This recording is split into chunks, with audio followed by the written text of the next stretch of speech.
Hola, buenos. ¿Aló?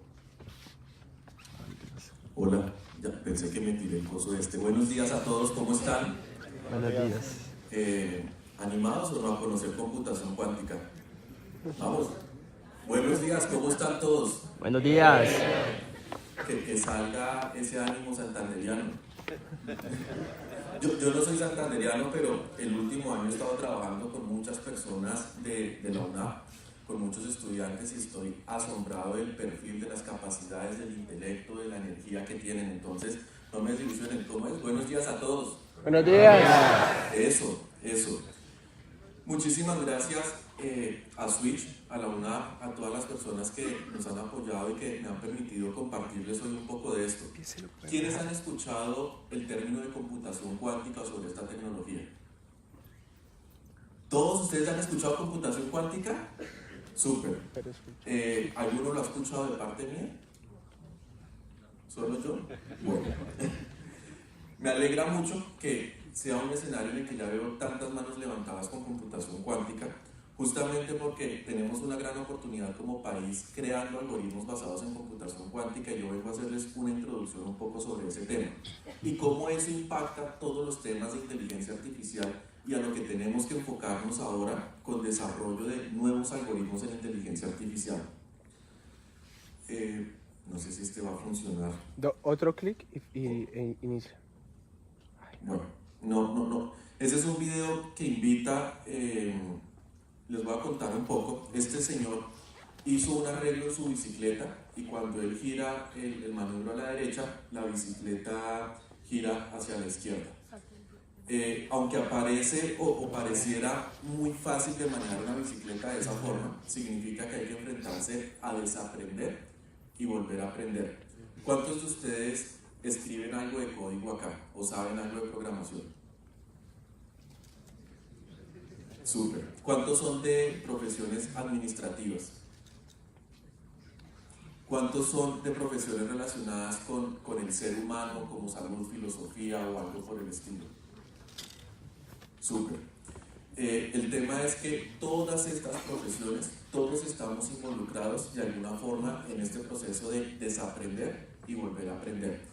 Y algo que habla esta persona en el video es que conocimiento no significa necesariamente experiencia y entender cómo funcionan las cosas en todo el proceso. Computación cuántica, y lo van a ver ahora, cambia el paradigma totalmente de lo que existe hoy en día en tecnologías. Lo primero que les voy a decir sobre computación cuántica, y bueno, ya formaron aquí, que quienes formaron la palabra. En cualquier momento pueden preguntarme, sugerir, decir cualquier cosa. No esperen hasta el final, todo el tiempo abierto a que participemos en esto. Computación cuántica tiene... No, voy a saltarme este de inteligencia artificial. Computación cuántica tiene algo importante, es lo siguiente. El algoritmo más fuerte de seguridad informática que tenemos hoy en día se llama RSA 2048, y la supercomputadora más grande, que es el IBM Zombie, que fue nombrada hace como 2 semanas y media, otra vez la supercomputadora más fuerte del mundo, algo así como que hace 16 trillones de teraflops de operaciones por segundo, o sea, estamos hablando de algo exagerado. Se demoraría unos 200 años rompiendo la seguridad de este algoritmo. Conclusión, tenemos seguridad informática hoy en día. Computación cuántica podría romper la seguridad de este algoritmo en menos de 10 segundos. Ese es uno de los ejemplos de lo que computación cuántica viene a cambiar en todo el paradigma, y vengo a comentarles algo de eso. Pero antes de hablarles mucho de computación cuántica, ¿cuántos saben qué es inteligencia artificial y han usado algo de inteligencia artificial hoy en día? ¿Es claro para todos inteligencia artificial? Hay más manos de computación cuántica que de inteligencia artificial. ¿Qué verdad queda eso? Inteligencia artificial básicamente es lograr que las máquinas logren razonar de alguna forma, y lo hacen razonando basado en métodos matemáticos. Y seguramente habrán escuchado términos muy de moda hoy en día como máquinas de aprendizaje o machine learning, como aprendizaje profundo o deep learning, que son algunas de las ramas que vienen de todo el tema de inteligencia artificial. Entonces, justamente con esto les hablo yo un poco de machine learning. Machine learning es una forma de aprender de datos o aprender de situaciones que se están presentando, pero generalmente basados en muchísimos métodos matemáticos. Les apuesto lo que quieran a que hay una gran cantidad de científicos de datos en este auditorio. ¿Cuántos de ustedes se acuerdan más o menos del concepto de pendiente de la recta que le enseñaron a uno en el colegio? Listo, ya hay muchos científicos de datos. Pendiente de la recta ahora tiene un nombre muy simpático que es regresión lineal, ¿sí? Entonces ahora les ponemos nombres más chéveres a las cosas y para todo el tema de una mejor, digamos, forma de venderlo, entonces regresión lineal suena más chévere que pendiente de la recta. ¿Cuántos de ustedes se acuerdan de promedio y desviación estándar? Súper, ya vamos nivel 2 de científicos de datos, ya podemos hacer cosas. ¿Y cuántos manejan Excel? Listo, ya, hemos avanzado. Nivel 3 de científicos de datos. Y ahí va la pregunta difícil. ¿Cuántos se acuerdan del teorema de Bayes? ¿O han escuchado de las probabilidades por teorema de Bayes? Ya, nivel 4 de científico de datos. Ahora se llama Naive Bayes, ¿no? Entonces le ponen un nombre más fancy. Entonces yo siempre digo, no, es que ahora lo hacen como esos memes que ponen en redes sociales. Entonces ponen todo estilizado y Naive Bayes, ¿sí? Y lo ponen de una forma totalmente diferente. Eso es lo que está sucediendo con inteligencia artificial y con machine learning, métodos matemáticos que han existido durante años, décadas e incluso siglos. Hoy en día tenemos el poder de cómputo para procesar grandes volúmenes de información, grandes cantidades de datos en tiempos muy cortos. Adicionalmente existe algo que se llama deep learning y no es algo parecido a esto, ¿sí? O sea, no es ponerse uno a estudiar metido ahí debajo del agua o algo por el estilo. Deep Learning es más algo parecido a esto. Es lo que anteriormente se llamaban redes neuronales artificiales. Ahora el nombre bonito es ponerle Deep Learning a todo este cuento, y donde lo que nosotros encontramos es la capacidad de la máquina para aprender de un entorno con mayor contenido de incertidumbre. ¿Qué sucede con Deep Learning y por qué toda esta introducción van a verla para computación cuántica? Deep Learning es algo que hoy en día en procesamiento le cuesta muchísimo a todos los sistemas computacionales. Una cosa es coger 10 millones de registros, pasarlos por una regresión lineal y obtener una predicción como lo muestran los grandes fabricantes en menos de un segundo. Y otra cosa es coger una frase y decirle a un sistema de Deep Learning procese la respuesta a esa frase. Lenguaje natural, computer vision, son cosas que a la inteligencia artificial hoy en día le cuesta cantidades de procesamiento exageradamente altas. Incluso sistemas de razonamiento un poco más complejos. ¿Conocen un juego llamado Go? Que es un juego asiático que son pepitas negras y pepitas blancas, que parece un tablero de ajedrez pero es mucho más grande. De ese juego, Google creó una inteligencia artificial, un sistema de Deep Learning que se llama AlphaGo. AlphaGo lo pusieron a aprender de este juego Go y en 7 días logró derrotar al mejor jugador del mundo de este juego Go. Y aunque eso suena un logro gigantesco, cuando ellos tuvieron que poner esto, pusieron unas máquinas con 127.000 millones de cores de procesamiento para poder procesar eso y para que en 7 días se diera. ¿Cuántos de ustedes tienen al menos 1 millón de cores de procesamiento en su máquina? Ahí sí no hay manos levantadas. ¿Cuántos tienen 10.000 cores de procesamiento en su máquina? Le bajamos otro poquito. ¿Cuántos tienen 1024 cores de procesamiento? ¿Quiénes tienen una GPU al menos? Ya tienen 1024 cores de procesamiento, ¿no? Entonces es como para que tengamos un poco las ideas de lo que nos consume en procesamiento, y le tomó igual 7 días aprender y analizar una cantidad de jugadas. Google presenta, o no necesariamente Google, pero algunas personas presentan que el juego de Go tiene más jugadas y movimientos que átomos en el universo. Dudo mucho que eso tenga más jugadas que átomos en el universo, me parece como muy exagerado decirlo de esa forma, pero sí es una forma de decir que tiene tantos movimientos que categorizarlos todos en un lenguaje de programación a punta de ifs, pues va a ser difícil, ¿no? O que alguien coja y diga por allá, no, nosotros creamos un switch case y ahí van todos los cases que, si la jugada es así, haga esto, y si la jugada... Entonces, Deep Learning tiene la capacidad de aprender de ese tipo de entornos, pero nos cuesta muchísimo procesamiento evaluar esas cosas. Se los voy a llevar a entornos un poco más críticos. En un juego de estos, pues finalmente no hay nada que se gane o se pierda. ¿Han escuchado de los carros autónomos? Ok, pensemos en un carro, en un vehículo autónomo. marca que sea, que va a 100 kilómetros por hora y se le atraviesa un obstáculo. No pongamos ese obstáculo ahorita con nombre, no sabemos si es un niño, un viejito, una persona joven, un animal, cualquier cosa, es un obstáculo. A 100 kilómetros por hora, si yo tengo el obstáculo a 40 o 50 metros de distancia, ¿cuánto tiempo creen que tiene el carro para reaccionar? Creo que no alcanza a pasar más de 1,5 segundos para lograr reaccionar, y es menor el tiempo. Eso significa que si el sistema de procesamiento le requiere tomar, pongamos, 500 milisegundos para generar la respuesta, ya nos queda 1 segundo para activar los frenos del vehículo y para comenzar a frenar. La sola inercia del vehículo, pues ya se llevó el obstáculo, sea lo que sea del obstáculo. ¿Qué significa eso? Que tenemos hoy en día retos gigantescos en procesamiento que no hemos logrado resolver de ninguna forma. Vemos cosas de inteligencia artificial que hace muy rápido, vemos cosas en la nube que se hacen maravillosamente, pero todavía estamos hasta ahora en los principios de lo que inteligencia artificial puede lograr y enfrentándonos a retos de procesamiento complejos. Eso es justamente lo que tenemos que evaluar. ¿Quién se atreve a formar la palabra que está ahí?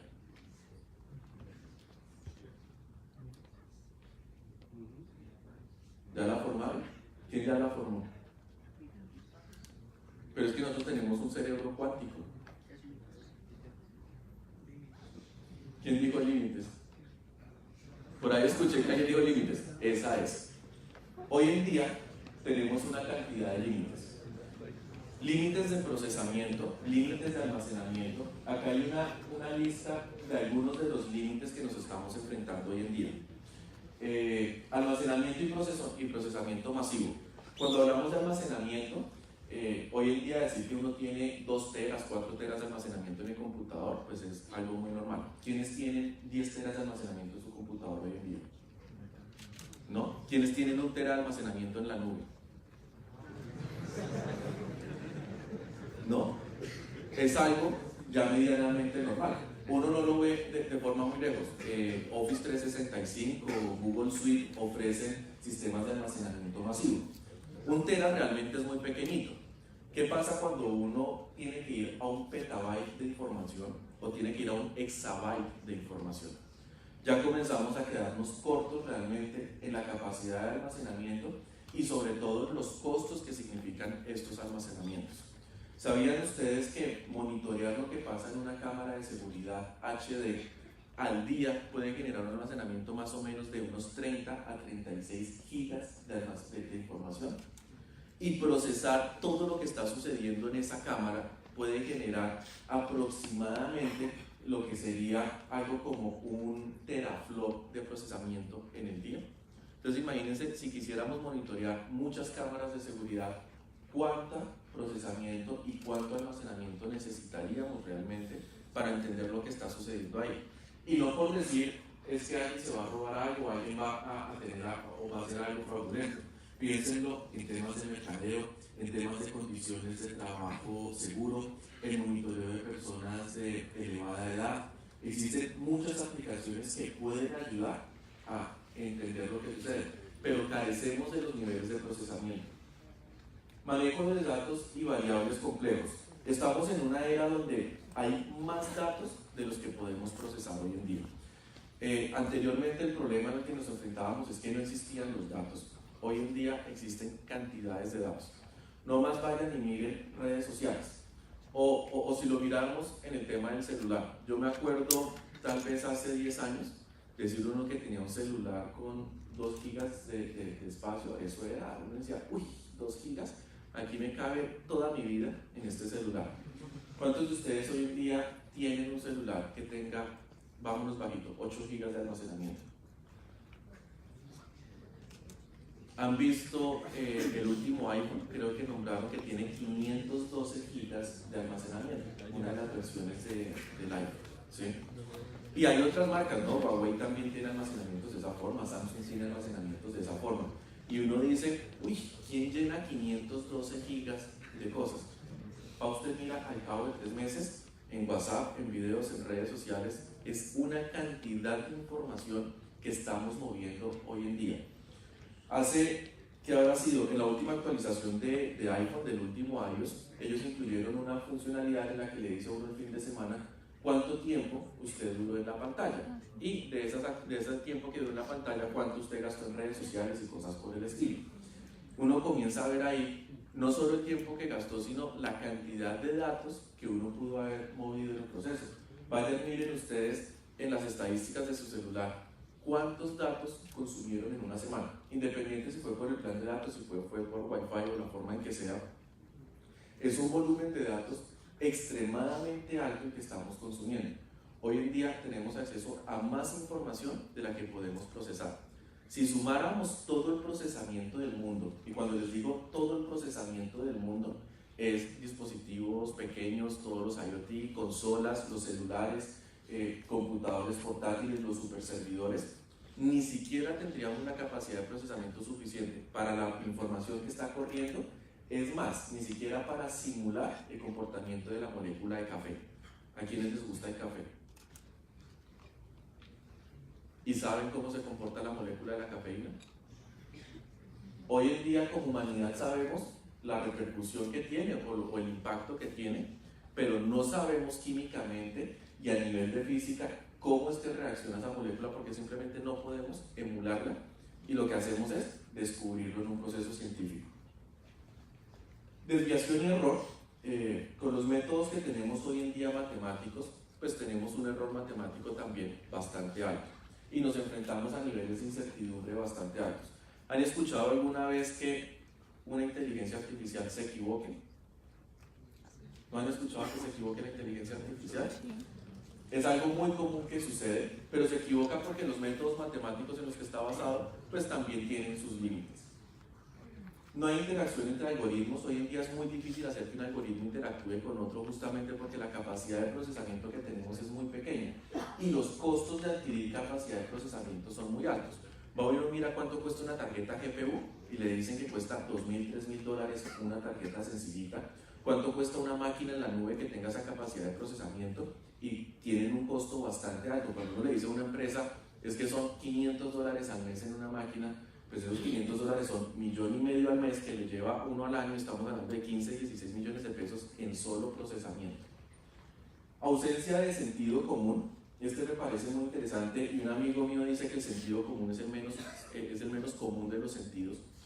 Justamente la inteligencia artificial hoy en día analiza datos, hace proyecciones basadas en temas estadísticos. Por ejemplo, con visión computacional, hoy en día podemos analizar la emoción de las personas.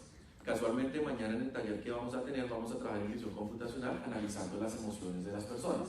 Pero lo que hace la inteligencia artificial es estadísticamente simplemente entender cuando una cara es feliz y cuando una cara es triste, cuando una cara es de mal genio, cuando una cara es de algún tipo de emoción, y estadísticamente decir, o por probabilidad decir, es más o menos este tipo de emoción. Pero carece del sentido común. ¿Cuál es el sentido común? ¿Qué pasa si yo uno eso con el contexto de la persona y digo, por más que me está haciendo una cara feliz, esa persona está triste porque tiene alguna situación en su vida? Eso hoy en día no lo logra resolver inteligencia artificial. Entender los datos de entrada. Hoy en día procesamos los datos de entrada y manejamos correlaciones de las variables, pero no entiende la inteligencia artificial lo que significan a profundidad esos datos de entrada, porque carece de la capacidad de procesamiento. Integración de múltiple conocimiento. Hasta ahora se ha pensado que inteligencia artificial es solo para personas de matemáticas o personas de ingeniería o personas que saben escribir código. Inteligencia artificial y computación cuántica necesitan biólogos, necesitan psicólogos, necesitan químicos, necesitan administradores, necesitamos filósofos, necesitamos un equipo interdisciplinario que ayude a desarrollar los nuevos algoritmos. Este comentario yo digo que a mí me duele. Yo soy físico y matemático, pero la siguiente ola de algoritmos no se va a resolver únicamente en los números. Y les digo que me duele es porque generalmente los físicos o los matemáticos pensamos que absolutamente todo se puede explicar con números, pero necesariamente los nuevos tipos de algoritmos necesitan integrar conocimiento de una forma totalmente diferente y computación cuántica nos va a permitir hacerlo. Finalmente, una carencia de capacidad para generalizar. Generalizar es entender todo ese entorno que está sucediendo. estos son los retos que nos estamos enfrentando hoy en día y que computación cuántica viene a resolver. Entonces, ¿por qué computación cuántica y por qué yo vengo a decirles, anímense a comenzar a escribir algoritmos basados en computación cuántica, anímense a crear modelos de negocio con computación cuántica? Este señor Walter Isaacson, en los últimos años de vida de Steve Jobs, se pegó a aprender de Steve Jobs lo que lo había hecho exitoso. Supongo que alguno ha escuchado del señor Steve Jobs y la pequeña empresita que fundó. ¿Sí? Llegó a ser la empresa del $1 trillón, es Apple, una de las empresas más grandes del mundo. Y Steve Jobs le decía algo que cuando se queda atrás, de un salto adelante. La historia de esto es cuando salieron las primeras versiones del iMac. Para los que hayan conocido el primer iMac, era un computador muy bonito, de colores, redondito. Cuando en esa época todas las demás marcas lo que hacían era un cubo o una caja horrible. Entonces ellos salieron con que los computadores eran curvos, tenían colores, eran sexys de alguna forma. Y sacaron su supercomputador, pero no tenía unidad escritora de CDs. Mientras Hewlett Packard sacó sus computadores horribles, pero con unidad escritora de CD. Entonces vino alguien y le dijo a Steve Jobs, fácil, en el siguiente modelo sacamos unidad escritora de DVDs. Y Steve Jobs le dijo, no, ya no tiene caso quedarnos en ese proceso. A lo que vamos a hacer ahora es sacar algo totalmente nuevo. Y se inventó el iPod. Y con el iPod, el iTunes, y revolucionó totalmente la industria de la música, la industria del almacenamiento de datos, la industria de los dispositivos, y de ahí salieron una cantidad de cosas, el iPhone, el iPad y todos estos iDevices que hoy en día conocemos. Entonces creó todo un modelo disruptivo de tecnología simplemente por dar ese salto. Computación cuántica, y esto es algo que a mí me anima mucho. Yo llevo metido en el tema de tecnología a nivel profesional 18 años y por pasión de vida, tal vez los últimos 27 años de mi vida metido en tecnología. Y es la primera vez que tengo la oportunidad y que todos los que quieran meterse en computación cuántica tenemos la oportunidad no de pararnos únicamente en hombros de gigantes, sino ser esos gigantes en los que se van a parar las siguientes generaciones. El hecho de crear los nuevos modelos, los nuevos algoritmos, las nuevas bases de software es la gran oportunidad. Hoy en día, para los que escriben código, de pronto me lo entienden un poco más fácil. Uno dice, yo necesito declarar una variable de tipo string, entonces cojo allá en el lenguaje de programación, escribo algo como string, nombre de la variable es igual, abro comillas, hola mundo, cierro comillas, punto y coma.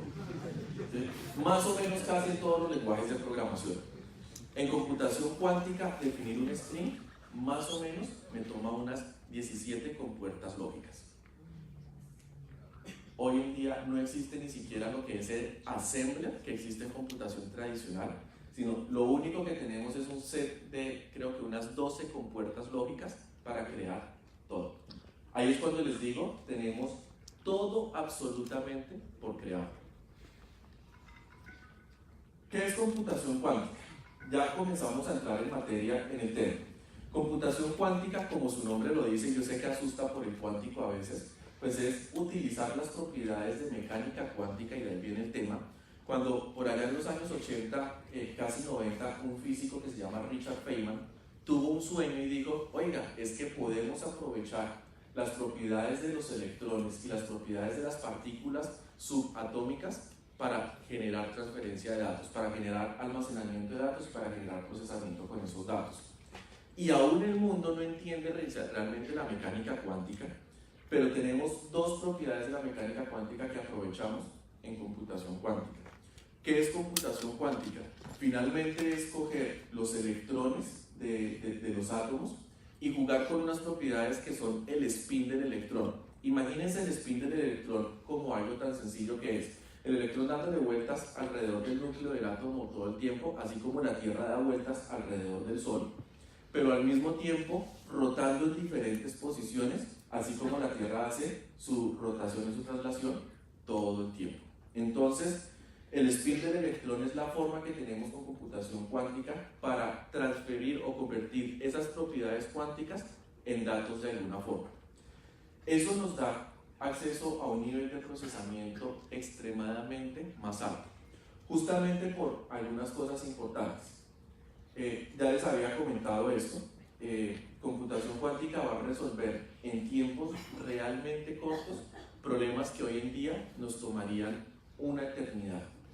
Se han hecho cosas para simular, por ejemplo, identificar moléculas complejas o simular el impacto que las moléculas complejas como los polímeros o los plásticos generan en el planeta.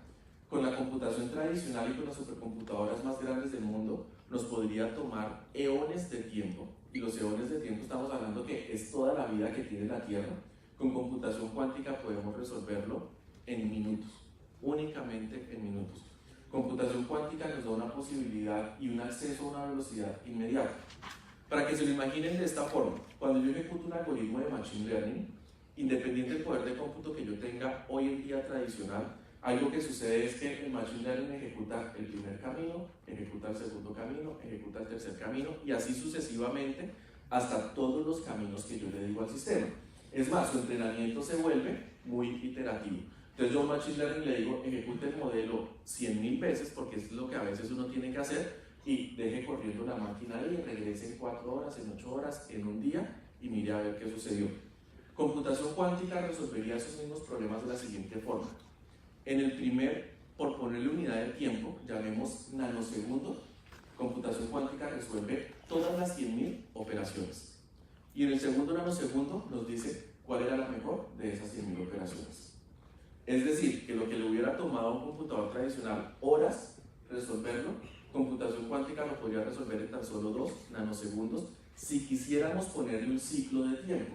Porque es que cuando vamos a esas propiedades cuánticas, el tiempo no existe de la misma forma como lo vemos pasando nosotros. Entonces, ahí es donde computación cuántica tiene un poder realmente exponencial. Y Camilo nos hablaba ahora de todos estos temas de innovación exponencial, y justamente computación cuántica está llamada por Singularity University como una de las tecnologías disruptivas que mayor cambio va a generar en el planeta en los próximos años.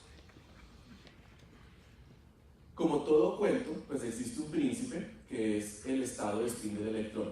¿Qué significa esto? Que el estado de spin del electrón nos permite tener, a medida que él está cambiando de forma instantánea, muchos valores al mismo tiempo, que ya se los voy a explicar en 2 propiedades que se llaman superposición y quantum entanglement. Pero así como todo cuento tiene un príncipe, podrán imaginarse que también existe un villano en este cuento, ¿no? ¿Han escuchado el principio de incertidumbre? ¿Quiénes han escuchado el principio de incertidumbre? Ok. El principio de incertidumbre no es culpa de Heisenberg, no le vamos a echar la culpa de la incertidumbre a Heisenberg, existía antes de que él la encontrara. Básicamente es que cualquier medición que yo hago en el universo, puedo medir con precisión una de 2 cosas, o la velocidad, y si mido la velocidad con precisión no puedo medir el momento o el punto donde se encuentra, o si mido el punto donde se encuentra no puedo medir con precisión la velocidad. Entonces es algo como esto, más o menos es cuando el website le dice a uno, o me gusta más este chiste que tengo por acá, a ver si está, si pasa, se bloqueó, ya, algo como esto. No puedo encontrar las llaves de mi carro, entonces dice, probablemente sabe mucho acerca del momento o la velocidad en donde las estaba manejando. El principio de incertidumbre o la capacidad de incertidumbre es algo que afecta lo que nosotros podemos leer del estado de spin del electrón. El solo hecho de mirar el electrón para ver qué energía tiene está generando que cambiemos la carga energética que tiene. Entonces, ¿cómo hacer que la información que leemos en computación cuántica sea confiable? Cuando en el mundo de computación tradicional sabemos si un chip o un transistor, que finalmente es donde están las cosas, tiene una carga energética y a través de una compuerta tiene un 1 o tiene un 0, que no tiene ninguna carga energética. Entonces, en computación cuántica es totalmente diferente este proceso y nos enfrentamos a nuevamente la confiabilidad de la información. Ya les voy a comentar más adelante cómo algunas tecnologías de computación cuántica se están desarrollando y lo que están logrando. Pero básicamente lo que ha sucedido con esto es que se ha creado algo que se llaman los qubits. Este video sí debería funcionar. Los qubits son los quantum bits finalmente. Como por mantener el concepto que llevamos de bits anteriormente, entonces le pusieron los qubits. ¿Qué son los qubits? En un bit tradicional uno tiene 1 o 0 y no tengo absolutamente nada más. En los quantum bits yo tengo al mismo tiempo el 1 y el 0 y los estados intermedios que se llaman los estados de superposición en los cuales se encuentra la información. Eso es lo que le permite al sistema procesar de forma instantánea muchísimos estados. Cuando nosotros hablamos en computación cuántica, que yo tengo una cantidad de quantum bits o de qubits, y todos esos qubits los proceso en su estado de superposición al mismo instante, pues yo estoy evaluando todas las rutas y todos los caminos al mismo tiempo. Imagínense algo como esto. Si yo tuviera un árbol de decisión, generalmente en un árbol de decisión yo voy bajando una ruta y voy evaluando cada ruta, y a veces llego al final de una ruta y no era la más eficiente, entonces el algoritmo se devuelve y vuelve y baja por otra ruta. Existe una probabilidad que para saber la ruta más eficiente, al menos tiene que recorrer el algoritmo el 50% más 1 de las rutas. Con computación cuántica, el algoritmo podría recorrer el 100% de las rutas en el mismo instante. Eso significa que no simplemente vamos a encontrar una ruta eficiente, sino la más óptima que podamos ejecutar en ese proceso, y mucho más rápido de lo que computación tradicional podría lograr hoy en día. Uno de los retos importantes en esto es saber cuándo una computadora cuántica se va a volver útil para nosotros en el mundo. No sé si es en esta animación que habla más o menos de la memoria que se requiere, miremosla más o menos, pero hoy en día, si nosotros pensamos, IBM sacó su computadora cuántica este año, no sé si ya vieron el lanzamiento, que tiene 20 qubits de información. 20 qubits de información es algo como 16 gigas de memoria RAM, algo por el estilo, o 8 gigas de memoria RAM. Esa supercomputadora cuántica pues todavía no es supercomputadora. Con un portátil que tenga una buena memoria o un computador, pues simplemente podemos igualar esa capacidad de procesamiento. Cuando tengamos una computadora cuántica de 50 qubits, estaríamos teniendo una computadora igual de poderosa a la supercomputadora más grande del mundo, que es el IBM Zoom. Y cuando tengamos una supercomputadora cuántica de 80 qubits, estaríamos sumando todo el poder de cómputo del planeta, de cada dispositivo del planeta, y ahí es el punto de quiebre de ese modelo exponencial donde computación cuántica desde el 81º qubit en adelante realmente va a transformar el mundo. Desde ahí se va a volver útil y va a resolver problemas que hoy en día no logramos resolver. ¿Qué pasa con los qubits? Creo que esta es la de la memoria. La gran ventaja de los qubits es que crecen, su capacidad crece exponencialmente. Aquí está, 30 qubits son 16 gigas de memoria, 31 qubits va a 32 gigas de memoria, y si nosotros agregáramos un qubit más, ya no vamos a pasar a 64 gigas de memoria, sino a 32 elevado al cuadrado. Entonces, lo que va a hacer computación cuántica es que agregar qubits, pues vamos a llegar a un punto donde la memoria que tenemos hoy en día en las supercomputadoras simplemente no va a alcanzar. Pero ¿qué hay interesante en esto? La representación de los qubits. ¿Alguien entiende más o menos este lenguaje? ¿Se acuerdan de álgebra lineal? Muy poquitas manos para álgebra lineal. Entonces, la representación es netamente matricial. Solo que en la misma matriz yo voy a representar todos los posibles estados al mismo instante. Eso es lo que va a suceder con computación cuántica. ¿Qué es lo que sucede con esto? Hay dos propiedades importantes que nosotros debemos tener con los qubits. La primera es la superposición. ¿Qué significa la superposición? Que al mismo instante podemos tener varios valores en esa configuración de qubits. Es decir, si yo tengo 1, 2 o 3 qubits, pues voy a tener una configuración de varios datos, todos al mismo instante. Hace unos, tal vez 4 o 5 meses, un emprendimiento que apoyo que se llama Fast Insights y su CEO que se llama Juan Manuel Buenlaga, estábamos hablando de computación cuántica. Y yo le explicaba esto de superposición y Juan Manuel me decía algo muy sencillo, me decía, ya entendí el concepto de superposición. Es cuando mi señora está brava y feliz al mismo tiempo. Así de sencillo. Eso es la superposición. Es estar en varios estados exactamente al mismo tiempo. Tengo el 0, tengo el 1 y tengo los estados intermedios al mismo instante. Y estos estados intermedios, yo no sé si alguna vez escucharon algo que se llamaba lógica difusa, donde en lógica difusa soñábamos los que estudiábamos eso con tener esos estados intermedios y tratar de representarlos en computación, pero el poder de cómputo de la época no nos daba para eso.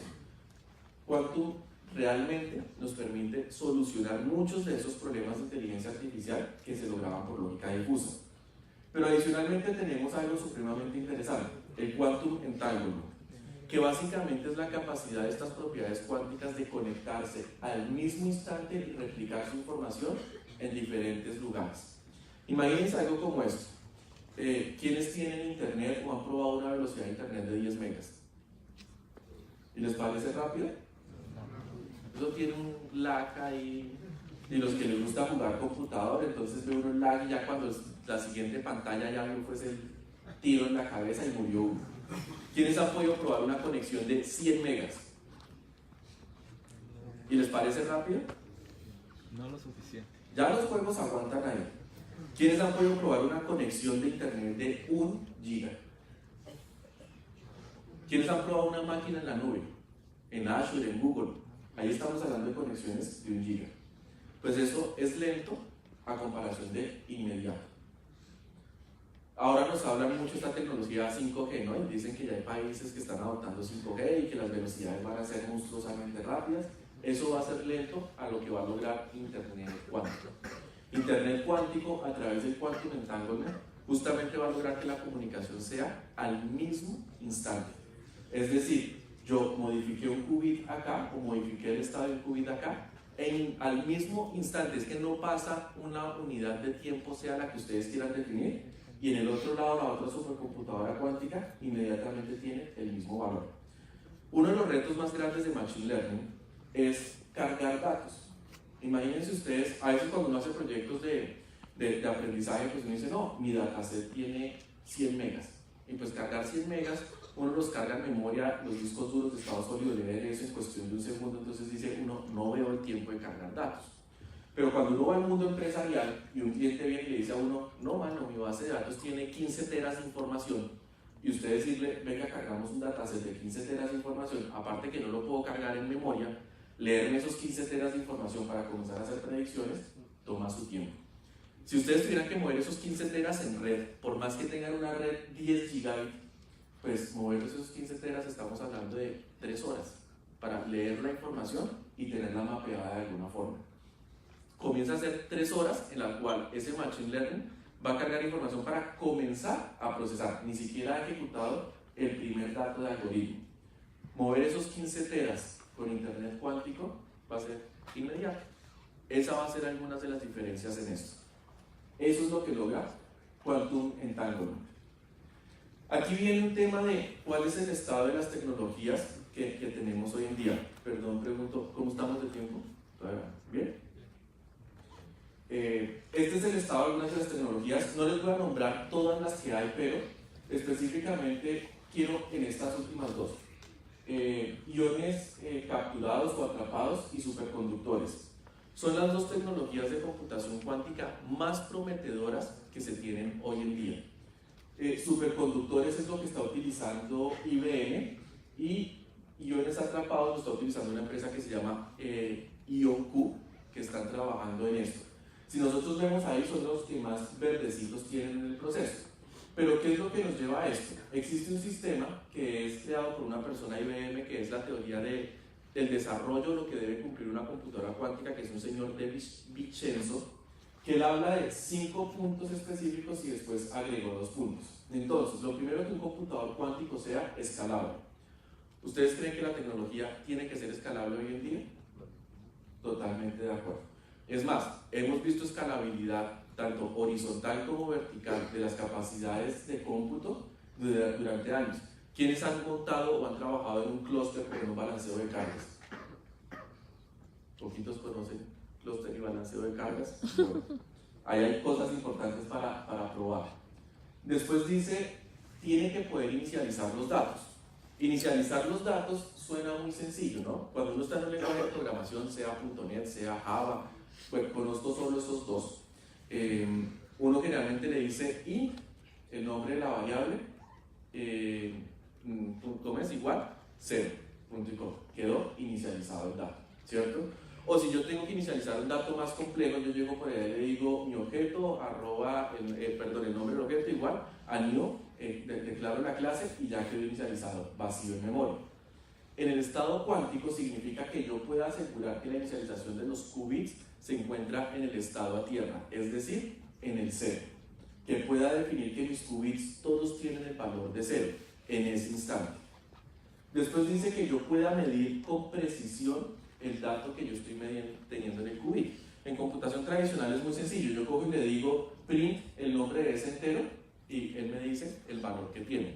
Pero en computación cuántica, siempre que yo hago la lectura de un dato, pues lo que me estoy enfrentando es a una probabilidad de lo que está sucediendo allá.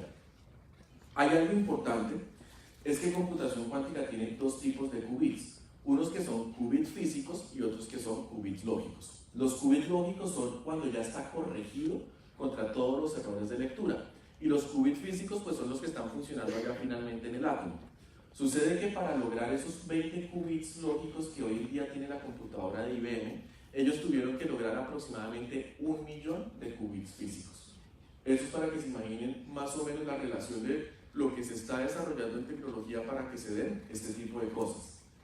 Después dice, esta gente tiene que tener unas compuertas universales. Algunos se acuerdan más o menos en programación cuando le hablan a una compuerta AND, de la compuerta OR, de la compuerta NOT, de la XOR. Pues imagínense compuertas muy parecidas pero aplicadas en computación cuántica.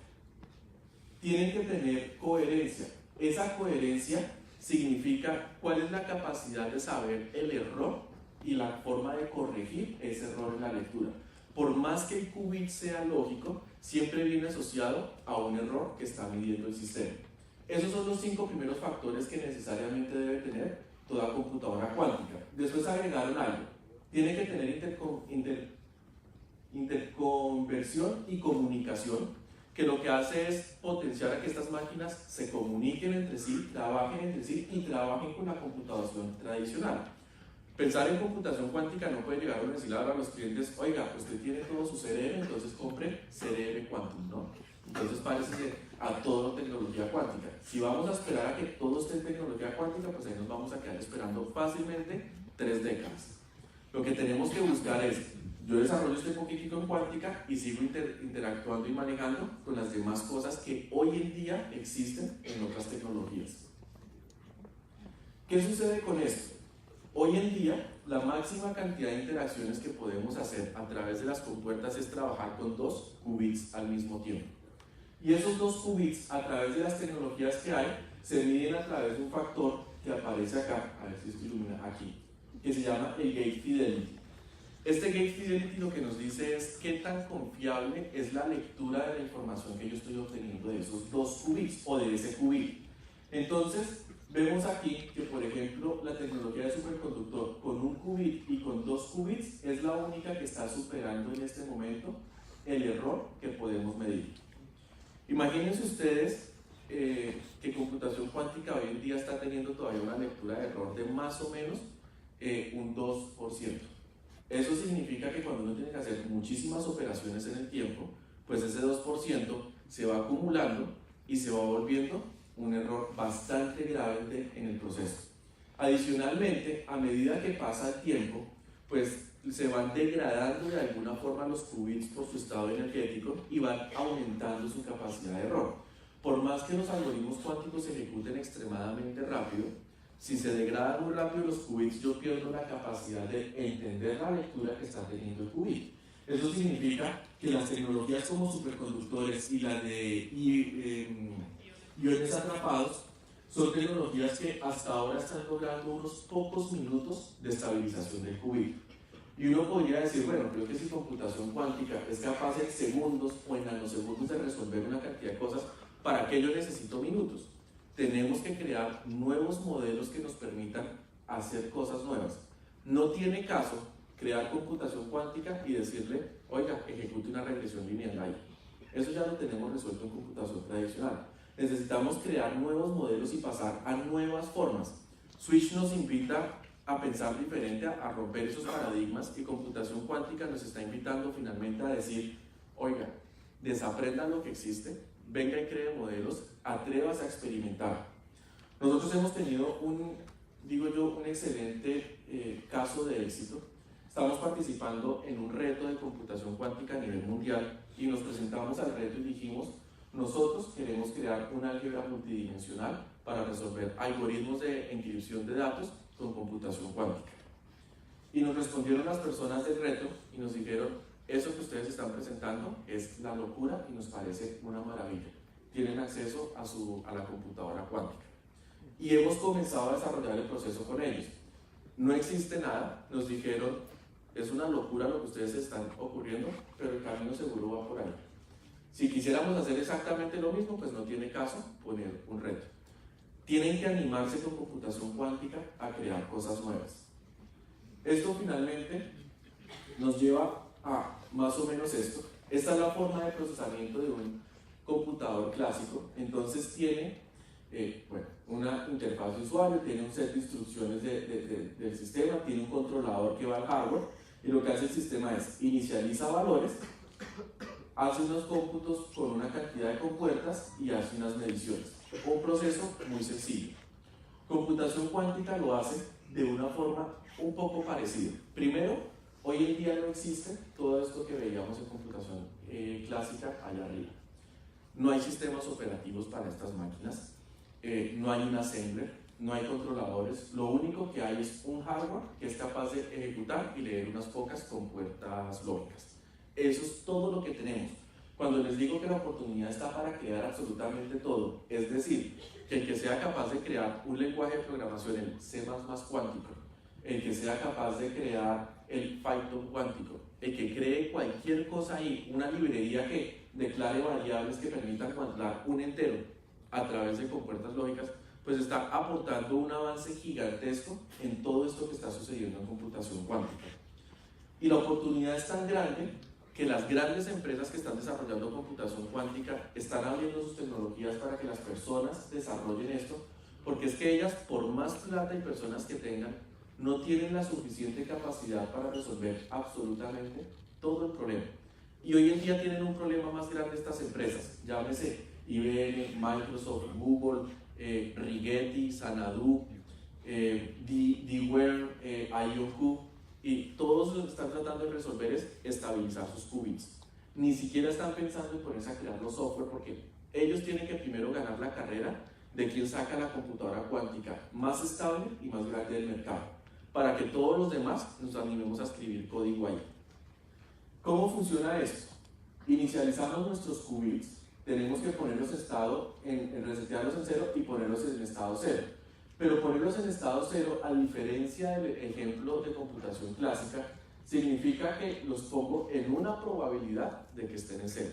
Es muy difícil que exactamente estén en cero. Después viene el sistema y les aplica un estado de superposición. Fíjense que aquí comienza a cambiar con esto, que los bits en computación clásica entran como tal a las compuertas, justo con la carga que yo les puse. En computación cuántica les aplico un estado de superposición. ¿Qué significa? Que si yo tengo estos 3 qubits, pues tengo todas las posibles combinaciones de esos 3 qubits en una sola. Computación clásica tendría que evaluar estas 8 opciones una por una. Computación cuántica va a evaluar las 8 opciones a la vez. Pasa por una cantidad de operaciones cuánticas que son compuertas, básicamente compuertas lógicas, y sale otra vez. Debe aplicar un estado de superposición y aquí hace la lectura de esos estados o de esos valores de qubits. ¿Qué es lo que sucede específicamente con eso? Pues es la forma en que ejecuta el proceso. Y fíjense que comienza uno a trabajar necesariamente en estado de superposición. Es una forma de ejecución que tiene los mismos pasos: inicializar, computar y medir, pero cambia realmente el proceso acá, realmente cambia todo el proceso que nosotros tenemos que ejecutar. ¿Qué aplicaciones hay para computación cuántica? Hoy en día hay N.000 tipos de aplicaciones que nosotros podemos ejecutar. Podemos pensar en desarrollo de software, en inteligencia artificial, simulación de moléculas, en desarrollo de nuevas medicinas, en temas ambientales, en temas para no solo medicina, sino entender temas de enfermedades. Por ejemplo, enfermedades tan críticas como el Parkinson, como el Alzheimer, podemos ir a entenderlas mucho más desde computación cuántica. Interacciones sociales, temas psicológicos, realmente hay muchísimas aplicaciones que nosotros podemos llevar hoy en día la computación cuántica. Cosas que son solo un sueño que no podemos lograr porque el poder de cómputo que tenemos no lo va a lograr. Esta es una de las cosas de oportunidad de mercado que hay, ¿sí? Computación cuántica, como les decía al inicio, es una oportunidad interdisciplinaria para absolutamente todos los que quieran trabajar en esto. Porque yo me he animado a venir a mostrarles este tema acá, justamente porque creo que ya aquí termina la... Aquí hay unas referencias de dónde salió información de toda esta presentación y carreta. Pero básicamente lo que yo quiero decirles aquí con esto es, Colombia y todos nosotros tenemos una gran oportunidad de crear algoritmos basados en computación cuántica. A mí me gustó cuando Camilo inició su presentación y dijo, ¿quiénes hoy en día se levantan todos los días y saben exactamente qué es lo que tienen que hacer? Están motivados y apasionados por eso. No alcancé a ver cuántos levantaron las manos, pero computación cuántica es algo que puede apasionar a muchísimas personas. Lo que yo vengo a decirles acá es, esto puede ser un sueño, puede ser una oportunidad para muchísimas personas. Atrévanse a querer seguir sus sueños en el proceso. Si algo les puedo decir, tal vez en mi experiencia como emprendedor y trabajando en esto, yo llevo invirtiéndole, pues no en computación cuántica, pero sí en mecánica cuántica, mi vida tal vez los últimos 20 años estudiando el tema, y siempre lo he hecho siguiendo un sueño. Hoy en día computación cuántica hace que ese sueño que estoy siguiendo se vuelva aplicable a algo que baje de esa nebulosa de números y de solo teorías a algo que puede realmente funcionar. Atrévanse a soñar con tecnologías como estas.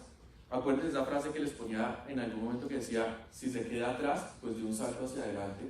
Hoy en día no tiene caso aprender a hacer páginas web, no tiene caso aprender a hacer un CRM, a manejar una base de datos, a hacer un sistema de inventarios. Láncense a las tecnologías disruptivas, IoT, inteligencia artificial, blockchain, realidad virtual, realidad aumentada, computación cuántica, algoritmos genéticos, procesamiento y almacenamiento con ADN, con todas estas cosas que realmente están generando cambios exponenciales en el planeta. Atrévanse a soñar con eso y ojalá lo quieran hacer con computación cuántica. Una invitación final, todo el que quiera aprender inteligencia artificial y computación cuántica simplemente puede agregarme, hábleme directamente ahí por cualquiera de esas redes sociales, o al final les puedo entregar tarjetas mías y díganme, vea, yo quiero aprender del tema. Estamos desde el Grupo Bernier apoyando a todo el que quiera aprender, trabajar, recibir conocimiento, tener experiencia en estas tecnologías. Entonces, anímense, computación cuántica y inteligencia artificial realmente no son el futuro, sino son algo que ya está sucediendo y ya.